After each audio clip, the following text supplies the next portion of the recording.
वारकरी संप्रदाय 13व्या शतकात उदयाला त्याच्या अगोदर साधारण 100 वर्षांपूर्वी महात्मा बसवण्णा आणि त्यांची सगळी परंपरा उदयाला आली होती. बसवण्णांच्या विचारात आणि संतांच्या विचारात अनेक ठिकाणी आपल्याला समानता दिसेल. त्यातला पहिला जर मुद्दा कोणता असेल तर तो समतेचा आहे. बसवण्णांनी सामाजिक समतेचा विचार मांडला आणि नुसता मांडला नाही तर प्रत्यक्ष आचरणात आणून दाखवलं. त्यांची अनेक उदाहरणं आपल्याला सांगता येतील, त्यांच्या अनेक गोष्टी आपल्याला सांगता येतील की ज्या गोष्टींमधून आपल्याला बसवण्णांची विचारसरणी समजते. एक त्यांची छोटीशी गोष्ट आहे. एकदा ते ढोर कक्कय्या, ढोर जातीतले कक्कय्या नावाचे शरण होते आणि त्या कक्कय्यांच्या घरासमोर जात कक्कय्यांनी त्यांना जेवण करायला बोलवलं, पण बसवण्णांना काहीतरी काम असल्यामुळे ते तसेच निघून गेले. आणि मग येताना त्यांच्या लक्षात आलं की आपण कक्कय्यांच्या घरी जेवलं पाहिजे, पण सकाळी न जेवता निघून गेल्यामुळे कक्कय्या रागाला आलेले होते. त्यामुळे कक्कय्यांनी दार बंद करून घेतलं आणि बसवण्णा बाहेर थांबलेले आणि काही मुंग्या त्या कक्कय्यांच्या घराच्या दरवाजाच्या पटीनं बाहेर यायला लागलेल्या बसवण्णांनी बघितल्या आणि त्या मुंग्या कक्कय्यांच्या घरातल्या अन्नाचे कण घेऊन बाहेर पडत होत्या.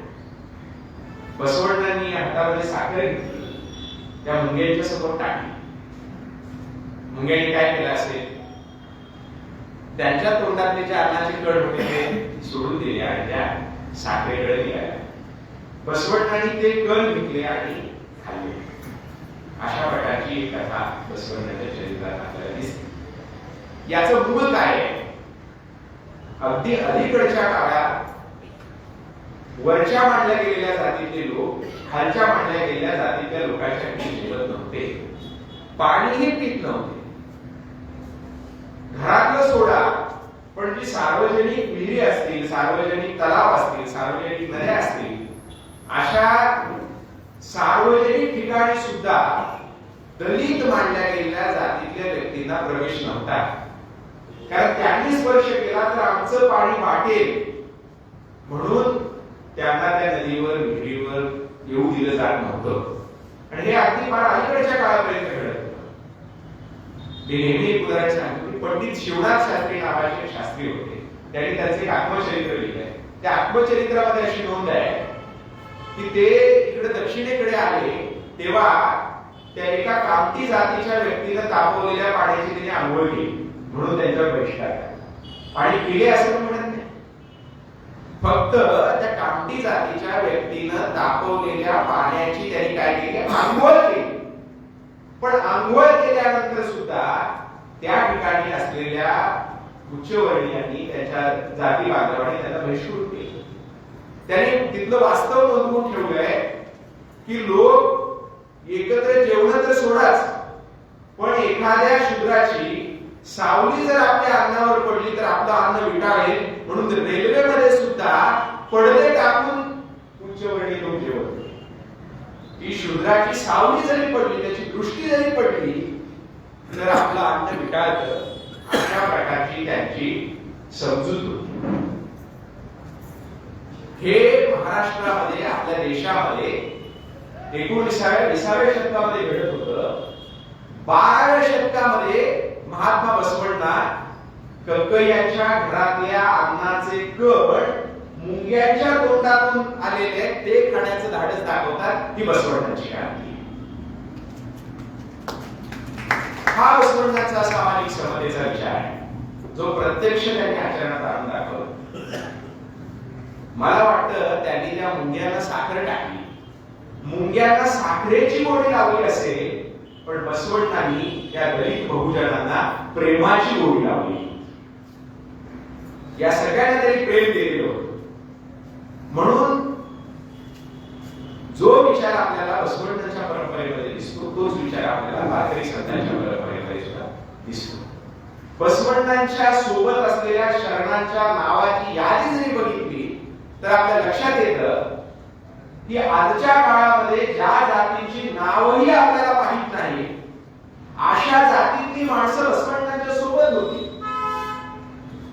कितीतरी वेगवेगळ्या जातीतले शरण बसवण्णाच्या सोबत आहे. भारताच्या इतिहासामध्ये कदाचित बसवण्णा हे असे पहिले असतील ज्यांनी एवढ्या सगळ्या जातीतल्या माणसांना एक ओळख मिळवून गेलेली आहे. 6 दलित जातीतले शरण बसवण्णाच्या सोबत दिसत आहेत. ढोर टकैया, मातंग चंदय्या, गुरुड देतय्या, शिवनागी मैया, अशी गुरुलिंग पेद्दी, अशी कितीतरी दलित शरणांची नावं बसवण्याच्या परंपरेमध्ये येतात. आज ज्यांना बहुजन असं आपल्या परिभाषेत आपण म्हणतो तेव्हा ज्यांना शूद्र मानलं जात होतं, अशा प्रवर्गातले हडपद अप्पन्न असतील, अंबिगर चौधरी असतील, कुंभार कुंडली असतील, अशा अनेक जातीतली माणसं बसवण्याच्या सोबत दिसतात. आणि फक्त पुरुष दिसतात असं नाही, स्त्रियाही बसवण्याच्या परंपरेमध्ये मोठ्या प्रमाणात दिसतात.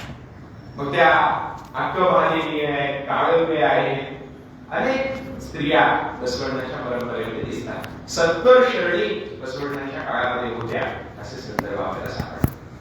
त्यामुळे सगळ्या जातीतल्या माणसांना बसवण्याने जशी प्रतिष्ठा दिली, स्त्रियांनाही त्याच प्रकारची प्रतिष्ठा बसवण्याच्या या लिंगायत परंपरेमध्ये होती.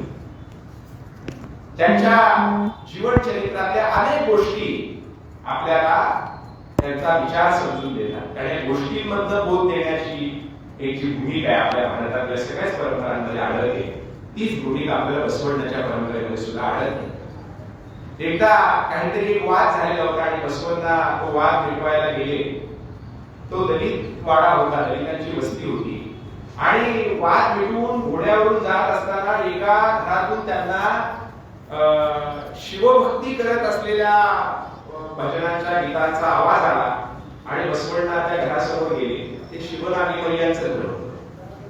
त्यांच्या घरामध्ये ते गेले, त्यांच्या पाया पडले, त्यांना घरातून बाहेर घेतलं, गप्पा मारत बसले, त्यांच्या घरी जेवण केलं.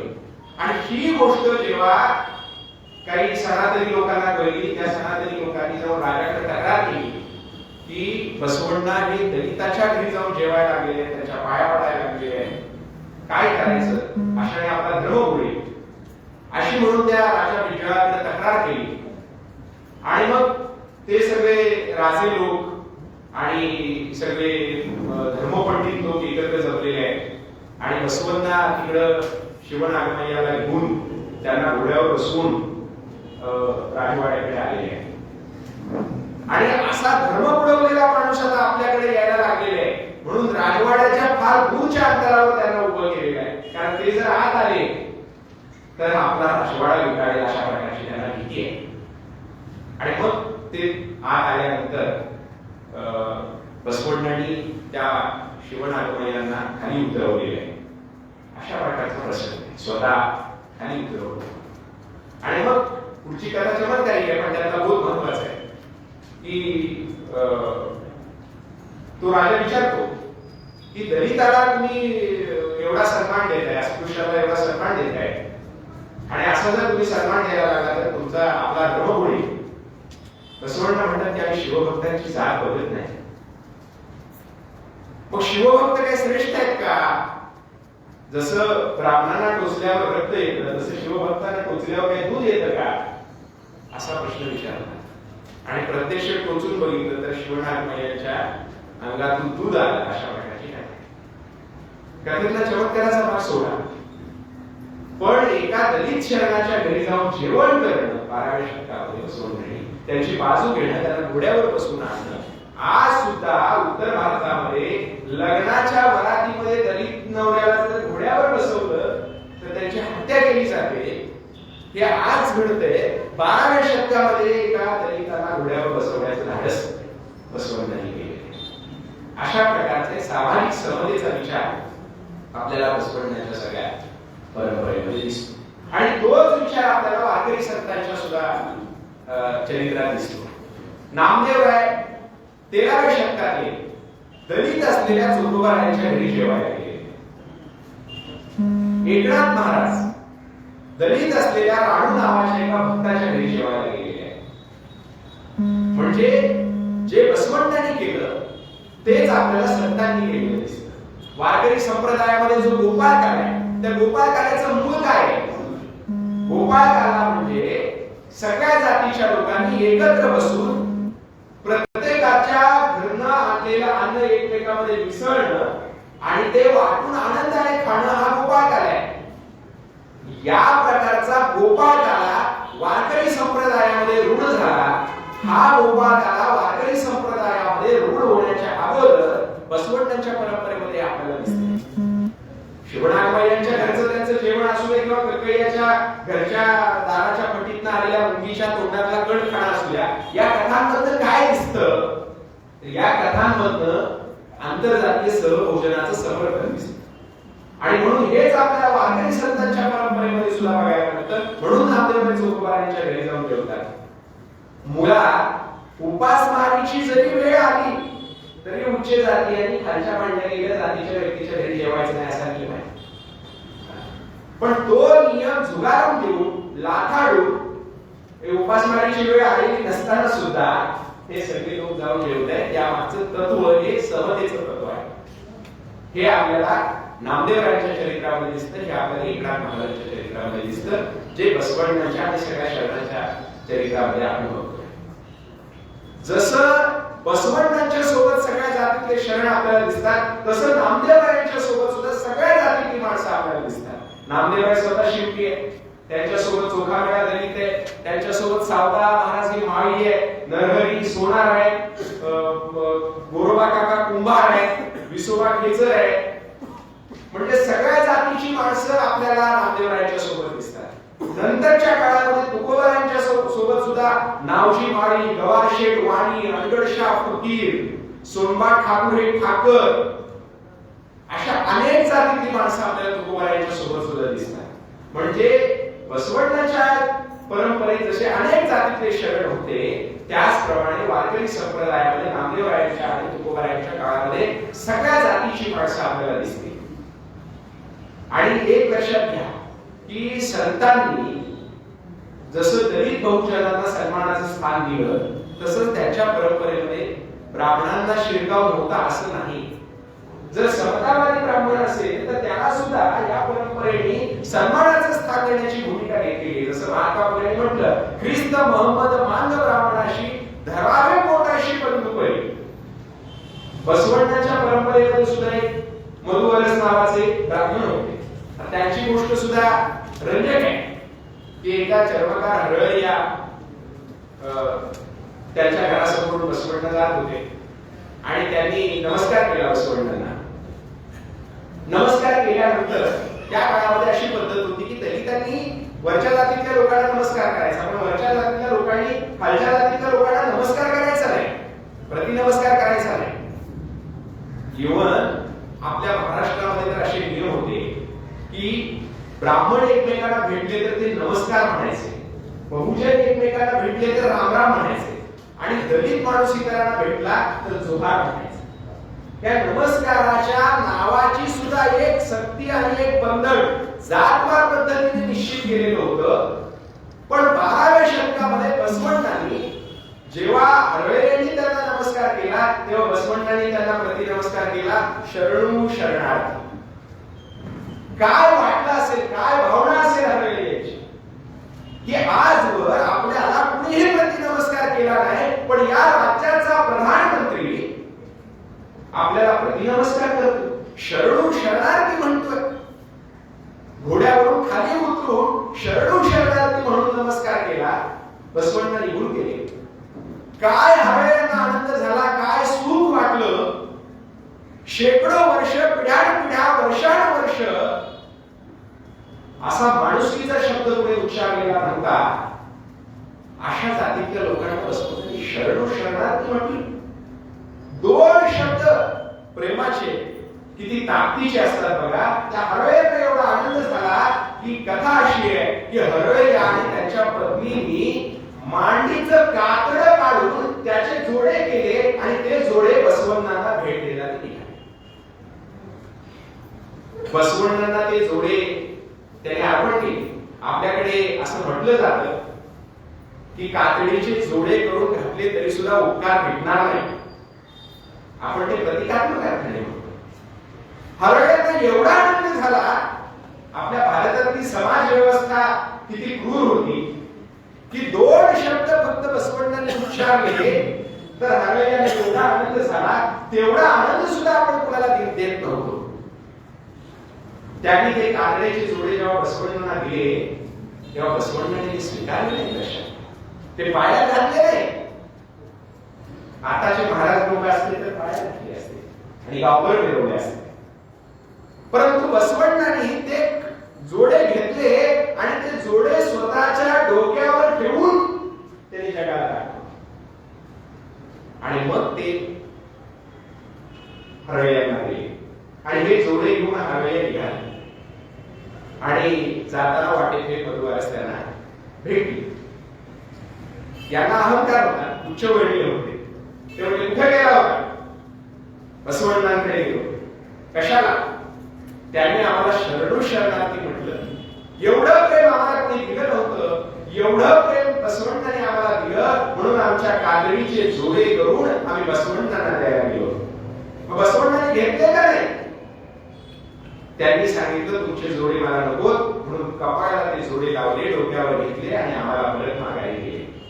बसवण्णांचे हात आणि डोकं लागलेले जोडे आहेत, म्हणून त्याची सन्मानाने आम्ही आता घरामध्ये द्यायला लागलेलो आहे. तेव्हा त्या मधुवारसाने सांगितले की बरोबर आहे, हे जोडे घालण्याची पात्रता बसवण्णाची नाही, माझी आहे. आणि त्यांचे ते जोडे हिसकावून घेतले आणि स्वतःच्या पायात घातले. कथा अशी आहे की ती जोडे पायात घातल्यानंतर त्यांच्या अंगाचा 10 व्हायला लागला. आणि डॉक्टरांकडे गेले. आजारी पडल्यावर डॉक्टरांकडे जातात ना माणसं. त्या काळात काही डॉक्टर म्हणत असतील, पण जे काही वैद्य वगैरे म्हणत असतील त्याच्याकडे, पण ते काय बरे झाले. शेवटी त्यांना पश्चाताप झाला आणि अशी कथा सांगतात की हरवेल यांच्या न्हाणीच्या मोडीतनं जे आंघोळीचं पाणी येत होतं आणि त्याने जो चिखल झाला होता, तो चिखल त्याच्या अंगाला लावल्यावर त्याचा दाह शांत झाला. आता या कथेतली अतिशयोक्ती आणि बाकीच्या गोष्टी असतील त्या सोडून द्या, पण माझ्या दृष्टीने त्याला बोध महत्वाचा आहे. कथेत का असेना, पण एका चर्मकाराच्या आंघोळीच्या पाण्याने झालेला चिखल ब्राह्मणाच्या अंगाला लागला, ही क्रांती बसवण्णांनी केली. आणि मग या मधुवारसांनी काय केलं, त्यांची मुलगी या चर्मकार हरवळे यांच्या मुलाला दिली आणि त्यांचं आंतरजातीय लग्न झालं. आंतरजातीय लग्न ही क्रांतिकारकच गोष्ट होती, पण त्यातल्या त्यात प्रतिलोम आंतरजातीय विवाह हा जास्त क्रांतिक आहे. प्रतिलोम म्हणजे काय, तर आंतरजातीय विवाहाचे 2 प्रकार आहेत. एक प्रतिलोम आणि दुसरा अनुलोम. प्रतिलोम म्हणजे काय, तर जिथं खालच्या जातीतला पुरुष असतो आणि वरच्या जातीतली स्त्री असते, त्यांचं जे लग्न होतं त्याला म्हणतात प्रतिलोम आंतरजातीय विवाह. आणि याच्या उलट जे होतं त्याला अनुलोम आंतरजातीय विवाह. अनुलोमामध्ये वरच्या जातीतला पुरुष असतो, खालच्या जातीतली स्त्री असते, असा जो विवाह होतो त्याला अनुलोम विवाह म्हणतात. अनुलोम आणि प्रतिलोम. अनुलोम विवाह हा वाईटच आहे धर्मशास्त्राच्या लेखी, पण किमान क्षम्य तरी आहे. पण जो प्रतिलोम आंतरजातीय विवाह आहे तो मात्र धर्मशास्त्राच्या लेखी क्षम्य नाही, तो सगळ्यात गंभीर गुन्हा आहे. पण जेव्हा गळ्यामध्ये इष्टलिंग घातलं तेव्हा जात संपली, आपण सगळे लिंगायत झालो असं बसवण्णांनी म्हटलेलं असल्यामुळं हा प्रतिलोम आंतरजातीय विवाह सहजासहजी बसवण्णांच्या परंपरेमध्ये घडलेला आहे. हे बसवण्णा 12व्या शतकात आहे. म्हणून बसवण्णांच्या परंपरेमध्ये सामाजिक दृष्ट्या शोषित वंचित पीडित समुदायातले पुरुष आणि स्त्रिया जशा होत्या तसे हे उच्च वर्णातले मधुवारसांसारखे लोक सुद्धा बसवण्णांच्या परंपरेमध्ये होते. तेच वारकरी संप्रदायात सुद्धा आहे. परिसा भागवत नावाचा ब्राह्मण शिंपी असलेल्या नामदेवरायांना गुरु मानतो वारकरी संप्रदायात. अनंत भट अभ्यंग सारख्या ब्राह्मणांनी दलित असलेल्या चोखोबारांचे अभंग लिहून घेतलेले आहेत. बहिणाबाई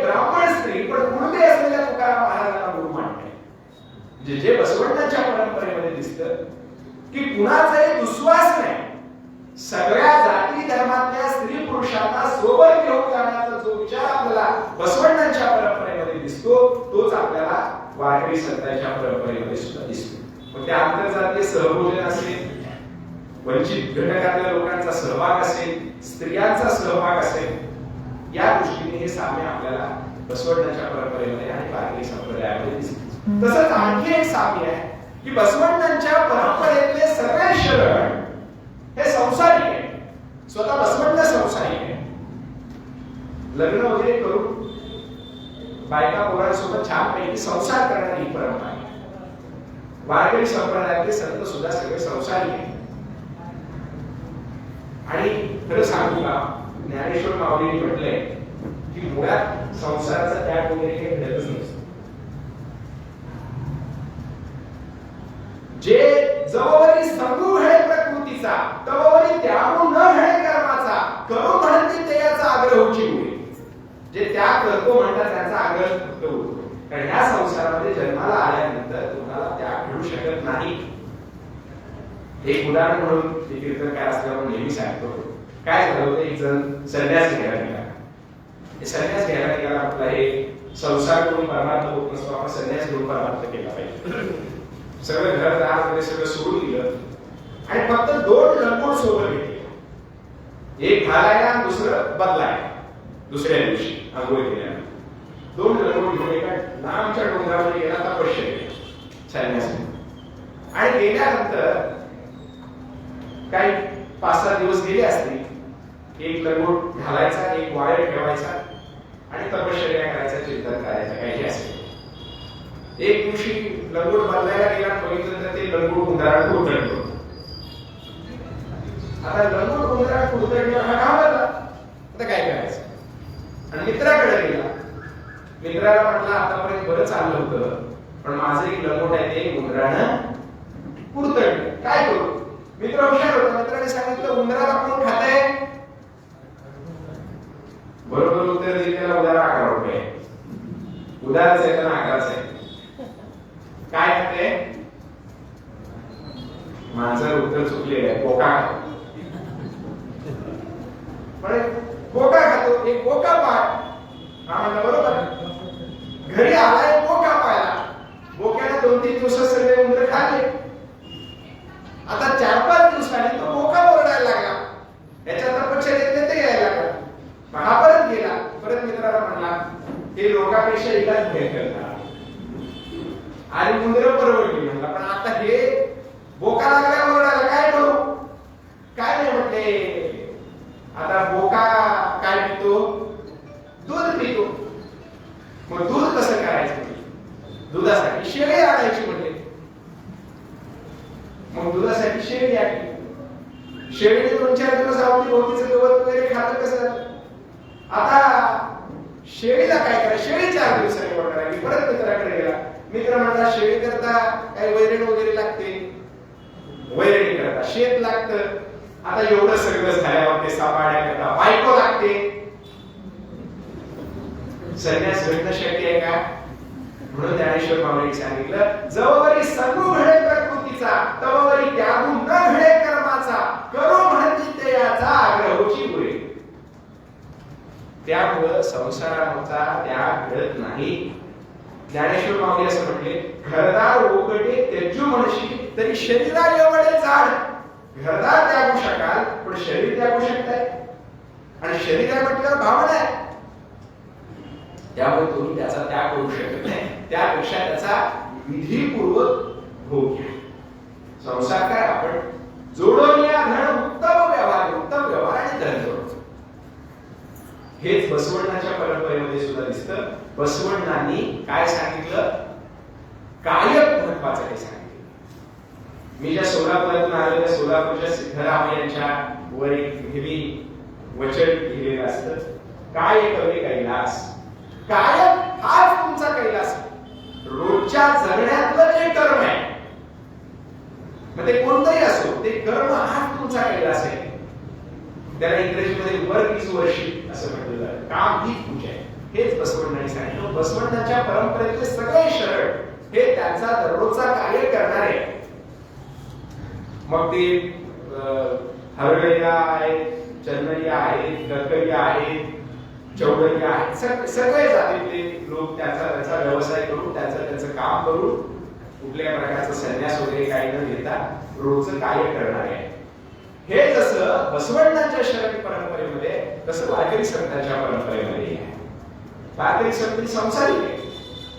तुकोबाराय, गोरबा काका, नामदेवराय, सावकामाई, नरहरी सोनार, शेख मोहम्मद बाबा हे सगळे संत संसारिक आहे. जेव्हा बसवण्णाच्या परंपरेत वारकरी संप्रदायातील महत्वाचं साम्य म्हणजे दोन्ही परंपरा या संसारिकाच्या परंपरा आहेत. गम्मा सरदार नावाचे एक मोठे अभ्यासक होते. त्यांनी एक सिद्धांत मांडला.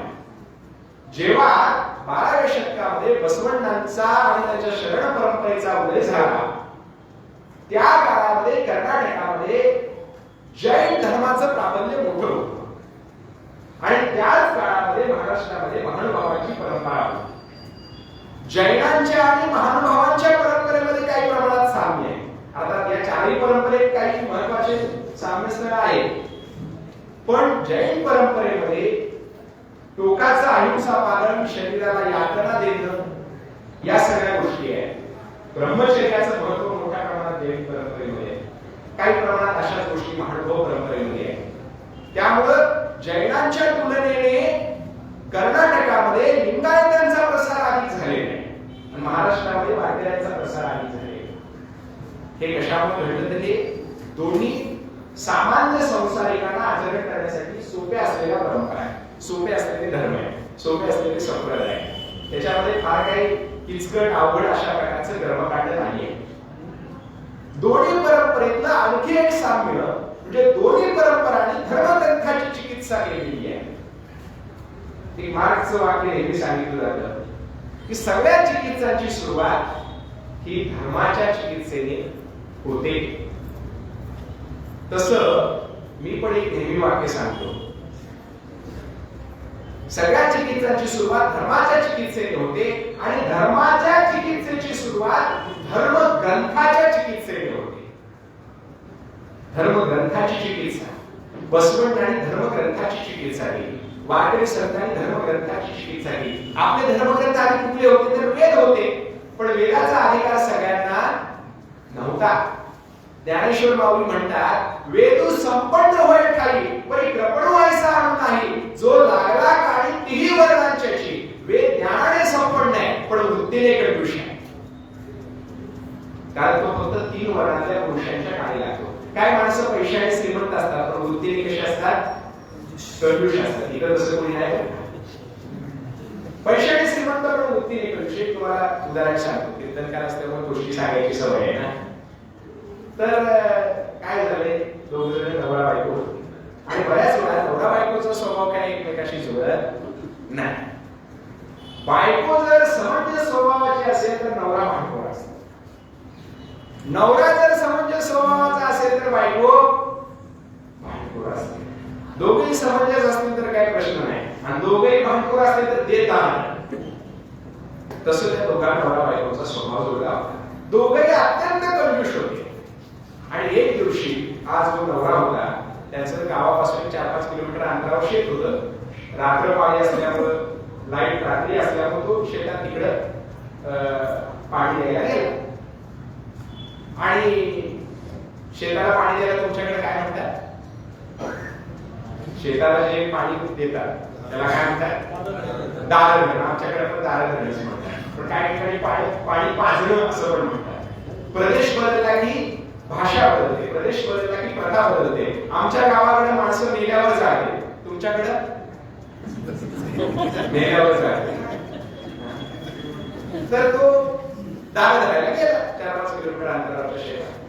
आणि दार धरता धरता त्याच्या डोक्यात विचार आला, माझ्या घरी माझ्या बायकोनं जर आरती भिजवली नसेल तर त्या आरतीतलं तेल किती जवळ, किती किलोमीटर वर, 4 किलोमीटर वर. आणि तिथनं पळत आला आणि लांबच बायकोला म्हटलं, अगं आरती भिजवून झोपले ना, नाहीतर किती तेल जळेल म्हणून तुला सांगायला हवं. ती बायको म्हणजे, अहो मी तुमचीच बायको, मी ह्या हाताने आरती लावली आणि ह्या हाताने झुलली, पण तुम्ही किती येडं म्हणली, एवढ्या लांब पळत आलाय, पायातली चप्पल किती दिसली स्त्री असेल. हा म्हणला मी तुझाच नवरा आहे, हातात चप्पल घेऊन पळत आलो, हातात चप्पल घेऊन पळत आलो. तेव्हा काही माणसं ही पैशाने श्रीमंत पण वृत्तीने कशी असतात, कंजूष असतात. ज्ञानेश्वर बाबू म्हणतात वेदाचं कसं आहे, वेद हा ज्ञानाने संपन्न आहे पण वृत्तीने कंजूष आहे, कारण तो स्त्री शूद्रांच्या कानी लागलेला नाही.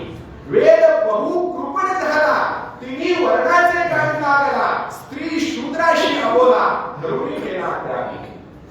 वेद जर स्त्रियांनी किंवा शूद्रांनी कानाने ऐकले तर कानात तापलेले शिस उठलं जायचं. डोळ्यांनी बघितले स्त्रियांनी किंवा शूद्रांनी किंवा अतिशूद्रांनी तर डोळ्यात तापलेल्या सगळ्या बसल्या जायच्या. वेद जर वाचले तर जीभ कापली जायची. आता एवढ्या जर भयंकर शिक्षा असतील तर कोण ते धाडस करेल का? ज्ञानेश्वर माऊली म्हणतात, अशौचाची जपो नये आणि का ते ऐको नये, आयशिया मंत्राते जग भिये. हे म्हणजे घाबरत, अशा वेद मंत्राचे घाबरणारच ना. आयशिया मंत्राते जग भिये, याचे फळले थोडे परीक्षोबले हो. याचं फळ थोडं पण राग जास्त आहे. किंवा तुकोबाराय म्हणतात, वेद आम्हामध्ये रुसवण्यात गेला, आम्ही त्याच्या बाळात धरले गेले. वेद आमच्या रुसून गेला पण आम्ही त्याच्या बाळात कंठामध्ये धरले. म्हणजे वेदाचा बाप देव, त्या देवाचं नाव आम्ही आमच्या कंठामध्ये धरलेलं आहे. कंठी धरला कृष्ण म्हणे अवघा आणि प्रकाश. तुकोबाराय म्हणतात ही संतांनी केलेली वेदाची चिकीत्सा आहे, तशीच आपल्या बसवण्णांनी सुद्धा केलेली आहे. बसवण्णांचे एक प्रसिद्ध वचन आहे, ते वचन मला कन्नडमध्ये कन्नड येत नसल्यामुळे कन्नड माहिती पण त्याचा मराठी अनुवाद लोकांनी केलेला आहे. त्याचा मी आशय तुम्हाला सांगतो. बसवण्णा म्हणतात, वेदाच्या पाठीवर चाबकाचे फटके उडे, शास्त्राला साखळदंडामध्ये बांधून ठेवी, आगमाची पाठ सोडून काढी, कारण मी मातंग चंद्रयाचा पुत्र आहे, उडल संगम देवा. आता हे का म्हटलेलं असेल, असं वचन का असेल, याच्यावर डॉक्टर एम एम कलबुर्गी फार सुंदर भाष्य केले आहे. कलबुर्गी सर म्हणतात की त्या काळामध्ये मातंगांना काय काम दिलं जायचं, तर राजदरबारामध्ये जे गुन्हेगार आहेत त्या गुन्हेगारांना शिक्षा देण्याचं काम हे मातंगांकडे. शिक्षा देण्याचं म्हणजे शिक्षा सांगण्याचं नाही, प्रत्यक्ष त्या शिक्षेची अंमलबजावणी करायचं. त्या दरबारातला एखादा पंडित, धर्मपंडित जो असेल, तो हे वेद शास्त्र आग्रह काय जे असतील ते सगळं गोळा करायचा, त्याच्यात काय नियम आहे बघायचा आणि त्याच्यानुसार शिक्षा सांगायचा. सांगितलेली जी शिक्षा असेल, म्हणजे फटकं उडणं असेल, साखर दंड टाकणं असेल, काय पैशाचा दंड असेल, ते जी दिलेली शिक्षा आहे त्याची अंमलबजावणी करण्याचं काम मातंगाला दिलेलं असायचं. म्हणजे त्या काळात ते पोलीस होते, त्यांना राजपुरुष अशी संज्ञा. बसवण्णा म्हणतात, मी मातंग चंद्रयाचा पुत्र असल्यामुळं मी आता शिक्षा देणार आहे, शिक्षेची अंमलबजावणी करणार. पण शिक्षा कुणाला देणार आहे, तर ज्या धर्मग्रंथाच्या आधारावर शिक्षा दिली जात होती त्या धर्मग्रंथाला शिक्षा देणार आहे. कारण न्याय देणारे कायदेच अन्यायी आहे. जे न्याय देणारे कायदे त्या काळात होते तेच अन्यायी आहे. मनुस्मृती सारखे जे धर्मग्रंथ आहे त्या धर्मग्रंथामध्ये सगळे जे कायदे, न्याय देणारे कायदे अन्यायी आहे, म्हणून त्या धर्मग्रंथालाच मी शिक्षा देणार आहे. आणि म्हणून मी वेदाची पाठ तोडून काढणार आहे, शास्त्राला साखळा ठेवणार आहे, आगमाची पाठ सोडून काढणार आहे. मी असा मातंग आहे म्हणतात बसवण्णा 12व्या शतकामध्ये. अलीकडे महात्मा फुलेंनी सांगितलं जाळा मळू ग्रंथ, आणि प्रत्यक्ष डॉक्टर बाबासाहेब आंबेडकरांनी 25 डिसेंबरला तो ग्रंथ महाडला जाळला. पण हे सगळं घडण्याच्या अगोदर 12व्या शतकात त्याला फोडून काढायची भाषा बसवण्णांनी केली. हे बसवण्णाचे क्रांतिकार आहे. म्हणजे धर्मग्रंथाच्या चिकित्सेचा आदर्श हा बसवण्णांनी घालून दिलेला आहे. धर्माची चिकित्सा करण्याचं काम बसवण्णांनी केले आणि म्हणून एक नव्या मानवतावादी धर्माचा विचार बसवण्णांनी दिलेला असं आपल्याला लक्षात येतं. त्यांनी जशी धर्मग्रंथाची चिकित्सा केली तशीच धर्मग्रंथाची चिकित्सा वारकरी संप्रदायाने सुद्धा केली. आणखी या दोन परंपरेतलं साम्य म्हणजे बसवण्णांच्या परंपरेने कर्मकांडाला विरोध केलेला आहे. यज्ञयागामध्ये त्या काळामध्ये मोठ्या प्रमाणामध्ये हिंसा केली जायची. आता आपल्याला माहिती आहे की अलीकडच्या काळामध्ये यज्ञामध्ये काही फार हिंसा होत नाही, पण पूर्वीच्या काळी यज्ञामध्ये हिंसा केली जायची. गाय, घोडे, बळी, हे बोकड हे यज्ञामध्ये कापलं जायचं. आता स्थानिक देवी देवतांना बोकड वगैरे कोंबड वगैरे कापतात, बरोबर की आणि ते देव पण माग जर काय बिघडलं घरात तर अंडा येते, चिच खाल्लं कळलं ना, चिच खाल्लं म्हणजे मग काय पाहिजे, कोंबड पाहिजे, बकरं पाहिजे. तर हे झाले ग्रामीण भागातले देव. मोठ्या देवाला सोनं लागते, चांदी लागते. सोनं सगळ्याला आवडते, बरोबर आहे. सोनं देवाला आवडणारे नवल काय, तुम्हाला सगळ्यांना आवडते की नाही सोनं. आणि जर तुमच्यापैकी कोणाला सोनं आवडत नसेल तर जाताना एक मला तोडा घेऊन जावा. सोनं सगळ्यांना आवडते, तसं देवाला सुद्धा आवडते. पण स्थानिक देवी देवतांना कोंबड बकरं लागते, उच्चभ्रू लोकांच्या देवाला सोनं चांदी लागते, पण वारकरी संतांच्या पांडुरंगाला मात्र काही लागत नाही, त्याला फक्त प्रेम लागते. चौधरी नावाच्या एक गवळीतले होते, त्यांनी असं म्हटलंय, सोन्या चांदीनं पडला मारवाड्याचा बालाजी, शेतकऱ्याचा इठोबा पाना फुलात राशी. श्रीमंताचे देव सोन्या चांदीने म्हटले, पण गरीबाचा, शेतकऱ्याचा, कष्टकऱ्याचा, श्रमिकाचा पांडुरंग नुसत्या पाना फुलाने प्रसन्न होतो. पांडुरंगाला काही लागत नाही, फक्त 10 खारका आणि 1 नारळ. तुम्ही म्हणणार आमच्याकडचे एवढे वारकरी जाते पण 10 खारका आणि 1 नारळ येत नाही. 10 खारका म्हणजे 10 बोट आणि 1 नारळ म्हणजे 1 डोकं. 10 बोट त्याच्या 10 पायावर ठेवायची आणि 1 नारळ म्हणजे 1 डोकं त्याच्या पायावर ठेवायचं. बाकी पांडुरंगाला काही लागत नाही, नुसता प्रेमाने प्रसन्न होणार. त्यावर त्याला हिंसा चालत नाही. जसं संतांचा देव हा फक्त प्रेमाने प्रसन्न होणार आहे, तसा बसवण्णांनी त्यांच्या सगळ्या शरणांचा देव सुद्धा शिव सुद्धा प्रेमाने प्रसन्न होणार आहे. त्याला कुठल्याही हिंसक कर्मकांडाची गरज नाही. म्हणून बसवण्णांनी त्या बोकडाला उद्देशून म्हटले की आता हिंसा व्हायला लागली वगैरे अशा आशयाचे एक वचन आहे. तुकाराम महाराजांनी सुद्धा म्हटलंय, तोंड धरुणी मेंढावणारा म्हणती सोम याग करा. कारण यज्ञ यागामध्ये या प्रकारची हिंसा होती. संतांनीही यज्ञ यागाची कर्मकांड नाकारलेली आहे. बसवण्णांनी आणि त्याच्या शरणांनी सुद्धा या प्रकारची कर्मकांड नाकारलेली आहे. आमच्या सोलापूरचे वारद म्हणून होते, त्यांनी एका यज्ञामध्ये अशा प्रकारची हिंसा होणार होती, यज्ञ होणार होता. लिंगायतांच्या परंपरेमध्ये याला विरोध आहे हे सांगून तो यज्ञ त्यांनी करू दिला नाही. अशा प्रकारची एक गोष्ट त्यांच्या चरित्राच्या बाबतीत सांगितली जाते. सांगायचा मुद्दा काय की बसवण्णांच्या परंपरेमध्ये सुद्धा यज्ञयाग नाहीये, वारकऱ्यांच्या परंपरेमध्ये सुद्धा यज्ञयाग नाहीये. बसवण्ण आणि शरणांची परंपरा ही अहिंसक असल्यामुळे शाकाहाराला महत्व देणारी आहे. वारकरी परंपरा सुद्धा शाकाहारीच आहे. पण शाकाहारी असली तरी आहाराच्या बाबतीतला भेदभाव त्यांना मान्य नाही. म्हणजे काही लोक कांदा लसूण खात नाही, पण बसवण्णाच्या परंपरेमध्ये मात्र तसं नाहीये. एक प्रसंग आहे, किन्नरी ब्रह्मय्या नावाचे एक शरण होते. त्यांची ते बसवण्णांच्या घरी जेवायला गेले महागडीला आणि बघितलं तर जेवणात कांदा तसेच कांदा कशामुळे, पण त्याला वाईट वाटले की जेवायला कांदा नाही. म्हणजे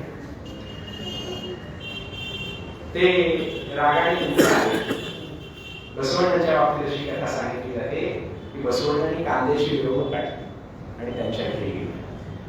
म्हणून शरणांच्या परंपरेमध्ये सुद्धा कांदा लसूण चालतो, वारकऱ्यांच्या परंपरेमध्ये सुद्धा कांदा लसूण चालतो. आमच्या सावकाराने म्हटलंय, कांदा मुळा भाजी अवघी विठावानी भाजी. त्याचप्रमाणे नामदेवरायांनी एक गवळण रचलेली आहे. त्या गवळणीतला कृष्ण यशोदेला काय म्हणतोय, वांगे भाजून भरीत करी वरी कांद्याची कोशिंबीर. त्याच्या कांद्याची कोशिंबीर कृष्ण यशोदेला मागतोय असं नामदेव राईत वर्णन केलं. त्यामुळे कांदा लसूण लिंगायतांच्या परंपरेमध्ये चालतो आणि वारकरी परंपरेमध्ये चालतो. आणखी एक साम्य काय आहे तर चालत आलेली एखादी रूढी असेल आणि ती जर चुकीची असेल तर ती मोडणं हा बसवण्यांच्या परंपरेचा विचार आहे. म्हणून बसवण्यांच्या बाबतीमध्ये कथा सांगितली जाते. बसवण्णांनी काय केलं तर केवड्याचं फूल महादेवाला वाहिलं, शिवाला वाहिलं. परंपरेमध्ये केवड्याचं फूल महादेवाला चालत नाही.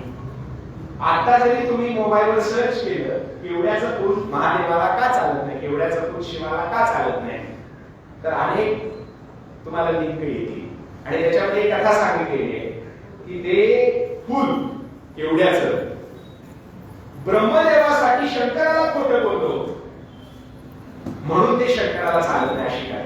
आता याच्यात काही लॉजिक आहे का? केवड्याचं फूल खोटं बोलत का? पण ही लॉजिक नसलेली, तर्क नसलेली, ही अज्ञानपणातून आलेली रूढी अनेक वर्ष चालत आलेली होती. म्हणून बसवण्णांनी मुद्दाम केवड्याचं फुलं अर्पण केलं. त्यांना दुसरी फुलं होती पण केवड्याचंच का अर्पण केलं नको म्हणत असताना? कारण समाजाच्या मनामध्ये जी चुकीची रूढी आहे त्याचं उच्चाटन करण्यासाठी म्हणून बसवण्णांनी मुद्दाम केवड्याचं फूल शिवाला अर्पण केलं. वारकरी संप्रदायातल्या संतांनी सुद्धा असंच केलेलं आहे. त्यातलं एक उदाहरण कबीराचं सांगतो. कबीर हे जरी उत्तर भारतातले संत असले तरी वारकरी संप्रदायाच्या 5 प्रमुख संतांपैकी कबीरांना एक मानलं जातं. तुकाराम महाराजांनी त्याचा उल्लेख केलेला आहे. कबीर भूमीनं लतीफ मुसलमान सेना नावाची झाड विष्णुदास. या कबीरांच्या बाबतीत काय आहे त्या काळामध्ये अशी समजूत होती की काशीमध्ये मेल्यानंतर मोक्ष मिळतो. मेल्यानंतर काशीला गेल्यावर म्हणत नाही, काशीला मेल्यावर. म्हणून त्या काळातले अनेक लोक वृद्धापकाळ जवळ आल्यावर काशीला जायचे. कशाला? मरायला. आणि काशीमध्ये गेल्यावर काही काळ काशीमध्ये राहायचे. एक 4 दिवसांमध्ये, 8 दिवसांमध्ये, 10 दिवसांमध्ये मरायचे. मग आता काही मरत नाही असं त्यांना वाटायचं. माघारी यायचे आणि माघारी आल्यावर 2 दिवसात असं होत होतं. आता सुद्धा कोरोनाच्या काळामध्ये गंगेमध्ये प्रेताच्या प्रेत वाहत होती. कशामुळं? तर गंगेमध्ये जर तो माणूस मेला तर मोक्ष मिळतो अशा प्रकारची समजूत आहे.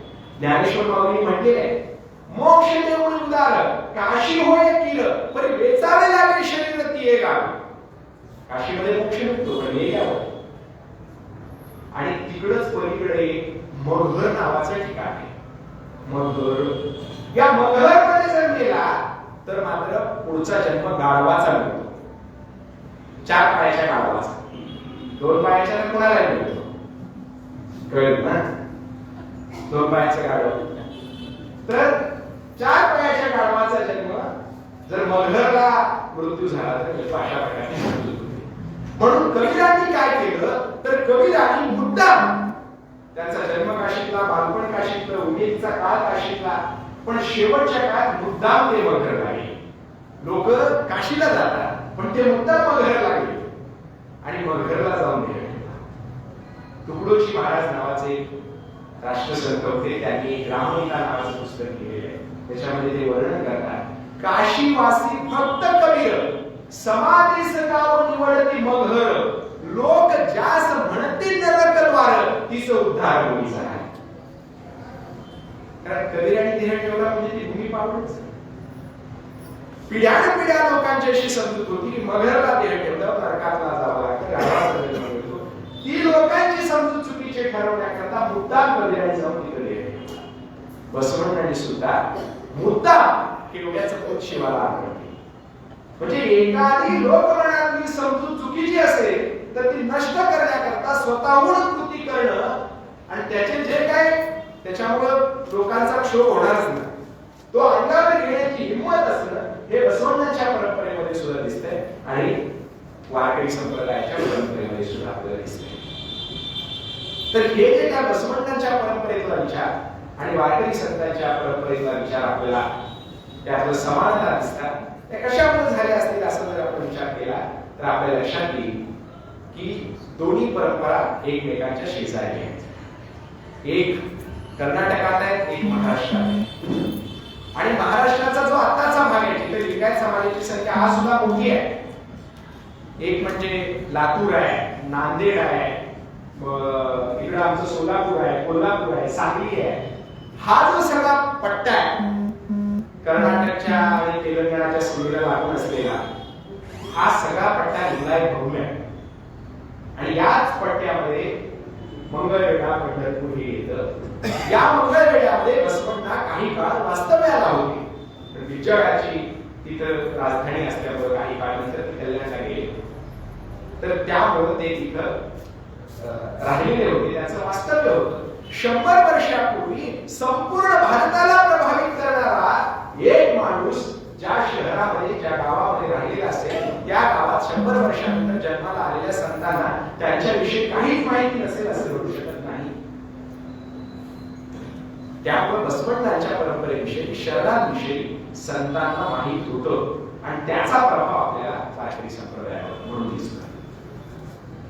बसवण्णांच्या शरण धर्मामध्ये, लिंगायत धर्मामध्ये एक षटस्थल संकल्पना आहे. भक्त, प्रसाद, माहेश्वरी वगैरे अशी त्याचे जे 6 पायऱ्या आहेत आपल्या भाषेत, त्याला षटस्थल अशी संकल्पना आहे, आध्यात्मिक संकल्पना आहे. ते जे षटस्थलाची संकल्पना आहे त्याच्यावर भाष्य करणारा एक षडूस्थळी नावाचा ग्रंथ विसोबा खेचरांनी लिहिलेला आहे. आणि ते जे विसोबा खेचर आहे ते आपल्या नामदेवरायांचे गुरु आहेत. म्हणजे बसवण्णांच्या परंपरेमध्ये षटस्थलाची संकल्पना आहे आणि ती षटस्थलाची संकल्पना आपल्याला षडूस्थली नावाच्या ग्रंथामध्ये विसोबा खेचरांच्या दिसते. आणि विसोबा खेचर हे नामदेवरायांचे गुरु आहेत.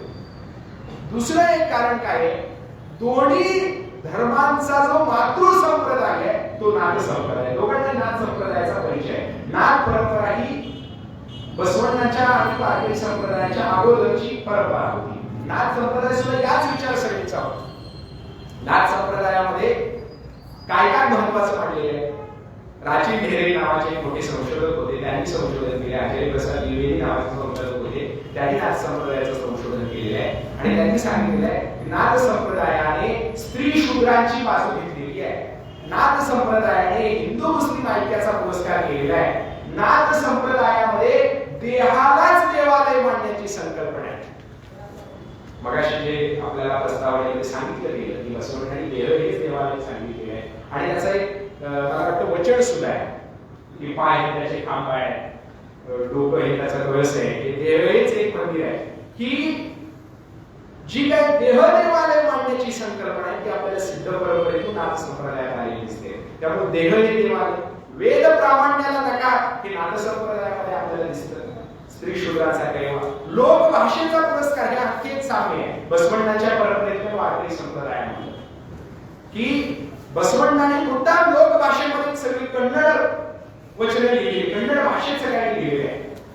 त्या काळामध्ये अशी पद्धत होती की ज्ञान फक्त संस्कृत भाषेतच सांगायचं, पण ते झुगारून दिलंय. बसवण्णांनी कन्नडमध्ये वचने लिहिली.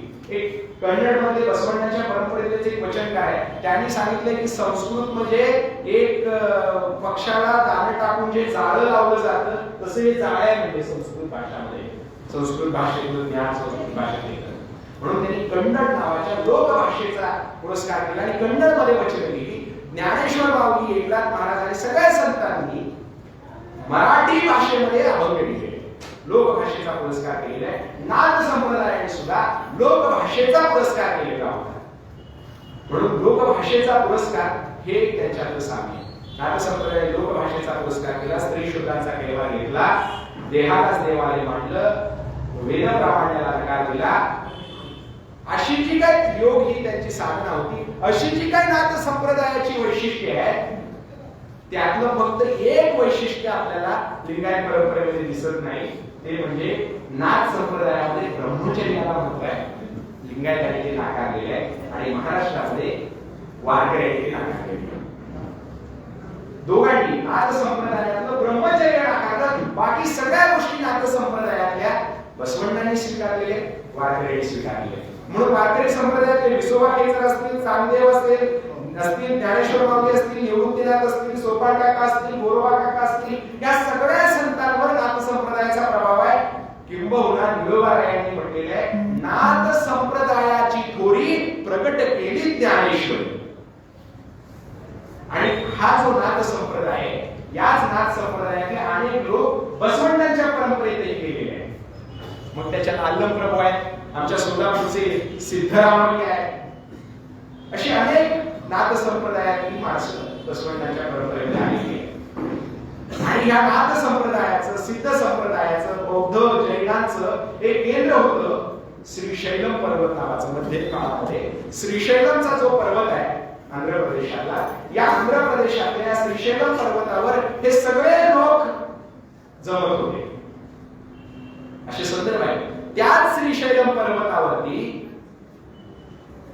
अक्क महादेवीची समाधी, अल्लम प्रभूंची समाधी, अल्लम प्रभू तिथे गेले होते, अक्क महादेवी त्या श्रीशैलमला गेल्या होत्या, आणि सिद्धरामय्या सुद्धा या श्रीशैलमला गेले होते. आणि ते सोलापुरात आले होते तेव्हा ते असं म्हणाले होते की सोलापूरला प्रति श्रीशैलम पडली.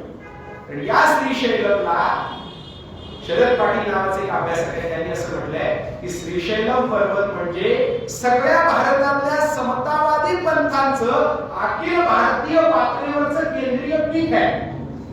म्हणून या श्रीशैलम पर्वतावर आपल्याला लिंगायतांचा संबंध दिसतो आणि वारकऱ्यांचा सुद्धा दिसतो. वारकरी संप्रदायामध्ये पंढरपूर सोडून इतर तीर्थ याचा निषेध केलेला आहे वारकऱ्यांनी, काशीचा केलेला आहे. तुकोबारांनी सांगितलेलं आहे, मरणमुक्ती वाराणसी पितृऋण गयानाशी उदाहरण नाही पंढरीशी पायापाशी विठोबाच्या. तिथं पितृऋणाचा नाश होतो, पण ती उदाहरण म्हणतात. आपल्याला पितृऋणाचा नाश होतो की नाही बघता येत नाही. काशीला मोक्ष आहे, पण मेल्यानंतर आहे. मेल्यानंतरचा मोक्ष बघायला आपण जिवंत असतो, बरोबर ना? मेल्याशिवाय स्वर्ग दिसत नाही अशी एक म्हण. म्हणजे सगळं उदारीच आहे, म्हणजे काशीतलं ग्रहितलं. पण पंढरपुरातलं कसं आहे, रोखीचा व्यवहार आहे. मरणमुक्ती वाराणसी पितृऋण गयानाशी उदाहरण आहे पंढरीशी पायापाशी विठोबाच्या. त्यामुळे पंढरपूर सोडून इतर तीर्थ वारकऱ्यांना मानले नाही. पण नामदेवरायांनी एका भागामध्ये श्रीशैल भेटीची ओढ लागली. नामदेवराय म्हणतात, तो पर्वत राजाकडे देखील जेथे असे मल्लिकार्जुन, जिथं मल्लिकार्जुन आहे असा पर्वत मी कधी बघेन याची ओढ नामदेवरायांना लागलेली आहे. याचं कारण या श्रीशैलम पर्वतावरती नामदेवरायांच्या वारकरी संप्रदायाची मातृ परंपरा असलेल्या नाथ संप्रदायाचा सिद्ध परंपरेचा वारसा आहे, तोच लिंगायतांना लाभलेला आहे. ही अशा प्रकारची साम्य आहे.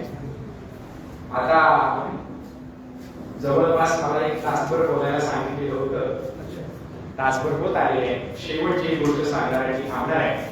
या सगळ्या वारकरी संप्रदायाविषयीचं विवेचन करणारा होय होय वारकरी नावाचा एक ग्रंथ लिहिलेला आहे, ज्याचा आता उल्लेख झाला.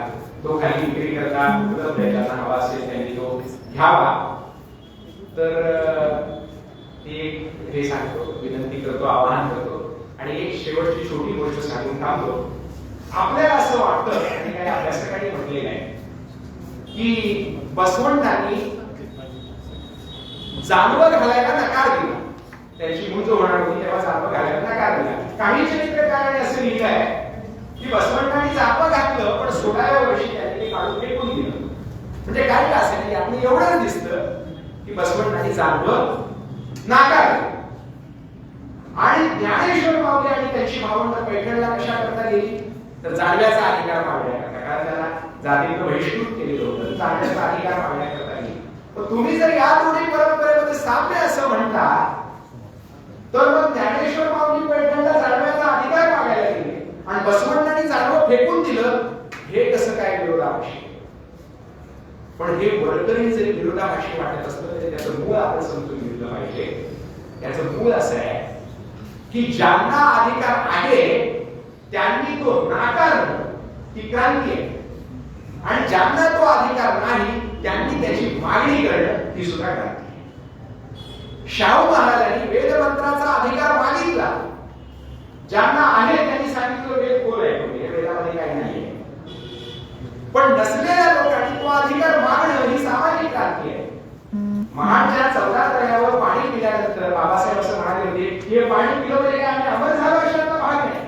पाणी कशा करता पितोय, हे पवित्र पाणी म्हणून पितो असं नाही. तिथं मानवी हक्क आमचा आहे हे साबित करण्याकरता आम्ही ते पाणी पितो. किंवा मंदिरातला प्रवेश आम्ही कशा करता काळाकाळाचं दर्शन घेतोय, तर आम्ही दर्शन एवढ्यासाठी घेतो की तिथं जायचं आम्हाला हक्क आहे हे सांगण्याकरता आम्ही जातो. हे बाबासाहेबांनी सांगितलं. तसं वेदाचा अधिकार आम्हाला मिळाला पाहिजे, आम्हाला तुम्ही नाकारले तर तो मिळाला पाहिजे, ही भूमिका घेऊन ज्ञानेश्वर माऊली तिथे गेलेली आहे. आणि तो बसवण्णांना जन्मतःच प्राप्त झालेला होता, त्यामुळे जन्मतः जे प्राप्त झालेले आहे ते नाकारलं. ठीक आहे. अलीकडच्या काळात एक छोटे उदाहरण देऊन थांबतो.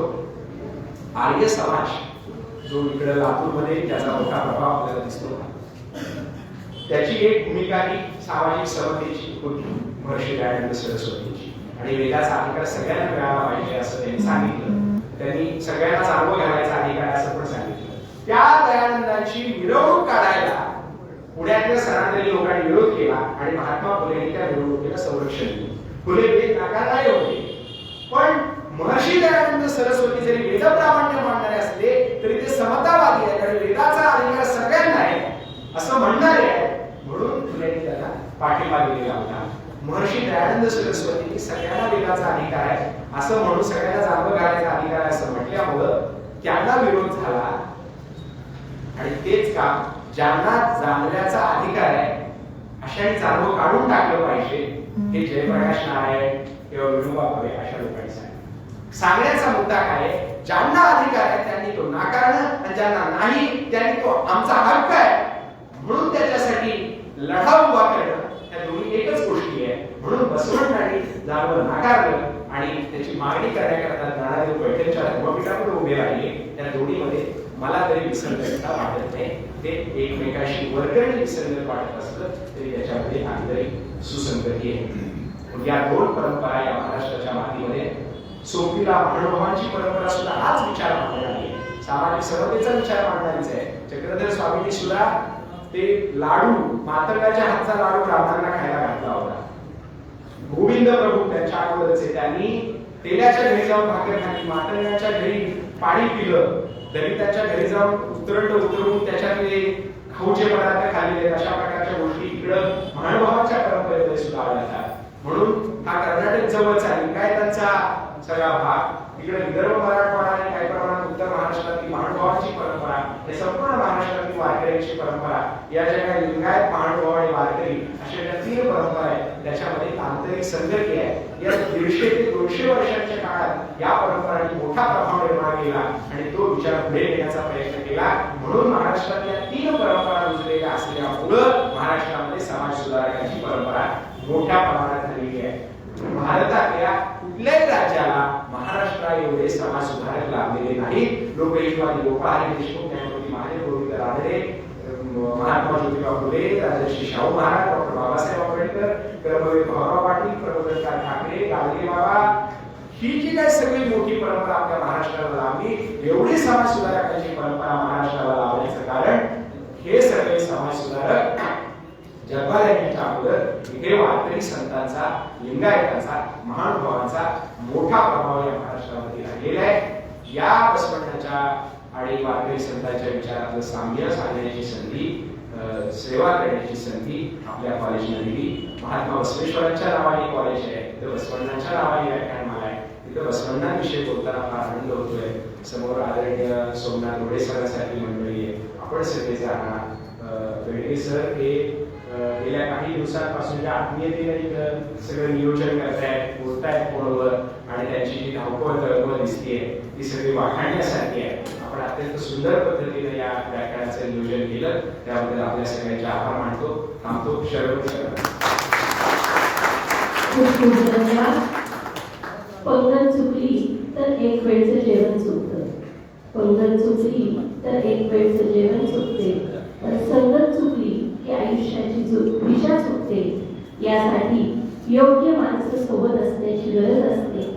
जाती धर्म पंथाचे भेदभाव विसरून अनेक दृष्टांत आपण दिला. खूप खूप धन्यवाद. यानंतर मी अध्यक्ष समारोहासाठी माननीय विजय कुमार बेळवकर साहेबांना विनंती करतो की याच्या कार्यक्रमाचा अध्यक्ष समारोह करावा.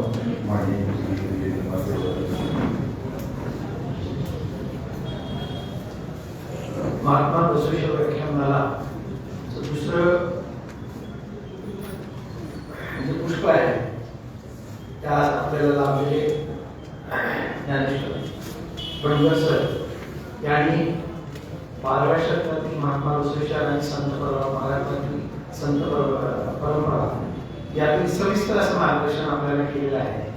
आणि आपण सर्व धर्मांतर्मुक्त होऊन या सर्व गोष्टी आपण ऐकत होतात आणि दोघांचं साम्य आणि दोघांचा जो समन्वय आपल्यापासून जे आतापर्यंत त्यांनी विस्तृत असं आपल्याला जे आता मार्गदर्शन केलेलं आहे ते उपयुक्त आहे.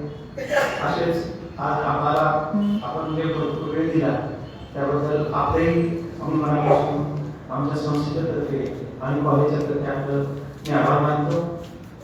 व्यासपीठावर उपस्थित असलेले शेवाळे सर, डोंगरगे सर आणि इतर बाकीचे जे मंडळी आहेत, तसेच आमच्या कॉलेजचे माजी प्रिन्सिपल रोडे सर जे आज गावावरून उपस्थित आहेत, बाकीचे सर्व प्राध्यापक बुलंद, आज आपण शास्त्रज्ञांनी या पुष्पांचा जे उपयोग करून घेतला आहे त्याबद्दलच मी अध्यक्ष म्हणून सर्वांचे आभार मानतो. धन्यवाद. यानंतर या कार्यक्रमाच्या शेवटच्या भागामध्ये आभार प्रदर्शन यासाठी मी प्राध्यापक कृष्णा कोळके सरांना विनंती करतो की त्यांनी आजच्या या कार्यक्रमाचं आभार मानले. महात्मा बसवेश्वर महाविद्यालयातील महात्मा बसवेश्वर व्याख्यानमालेचे दुसरं पुष्प या ठिकाणी कोंबलं गेले. या दुसऱ्या पुष्पाच्या समारोपाच्या प्रसंगी आभार व्यक्त करण्यासाठी मी आपल्यासमोर उभा आहे. या पुष्पासाठी अध्यक्ष म्हणून उपस्थित असलेले संस्थेचे सन्माननीय कोषाध्यक्ष माननीय विजयकुमार शिंदेकर साहेब आपल्या मनापासून या ठिकाणी आभार व्यक्त करतो. ज्यांनी महात्मा बसवेश्वर आणि महाराष्ट्रातील संत परंपरा या विषयावरती सखोल असं मार्गदर्शन केलं. आपल्या ओजस्वी वाणीतून आम्हाला मंत्रमुग्ध केलं अशी सांगोल्याहून या ठिकाणी आलेले सन्माननीय बडगर साहेब, या ठिकाणी उपस्थित असलेले मंचावर ज्ञानेश्वरी बडगर साहेबांनी आपल्याला अतिशय मंत्रमुग्ध केलं, त्यांचे आभार मानतो. त्यानंतर मंचावर उपस्थित असलेले महाविद्यालयाचे प्रभारी प्राचार्य डॉक्टर आनंद शेवाळे सर, महाविद्यालयाचे मुख्य समन्वयक प्राध्यापक डॉक्टर लला भास्कर रेड्डी सर, या ठिकाणी मंचावर उपस्थित असलेले कनिष्ठ महाविद्यालयाचे पर्यवेक्षक माननीय नितीन मानी सर, व्याख्यानमालेचे संयोजक प्राध्यापक डॉक्टर रत्नाकरजी बेडगे सर, सहसंयोजक प्राध्यापक डॉक्टर श्रीराम पडवलगे सर, या ठिकाणी उपस्थित असलेले प्राध्यापक डॉक्टर मनोहर चपले सर, ज्यांनी पाहुण्यांचा परिचय करून दिला असे प्राध्यापक संगमेश्वर पानकारे सर, मंचाच्या समोर उपस्थित असलेले या महाविद्यालयाचे माजी प्राचार्य तथा महाराष्ट्रातील ख्यातनाम विचारवंत ज्यांनी अख्ख्या महाराष्ट्राला आपल्या विचाराची शिदोरी दिलेली अशी सन्माननीय प्राचार्य सोमनाथजी ओढे सर, ज्यांनी बसवगीत गाऊन या ठिकाणी या बसव व्याख्यानाची सुरुवात केली असे शिवाजी स्वामी सर, जिल्हा व्यवसाय शिक्षण प्रशिक्षण विभागाचे माजी अधिकारी माननीय बापारे साहेब, लहुजी साहेब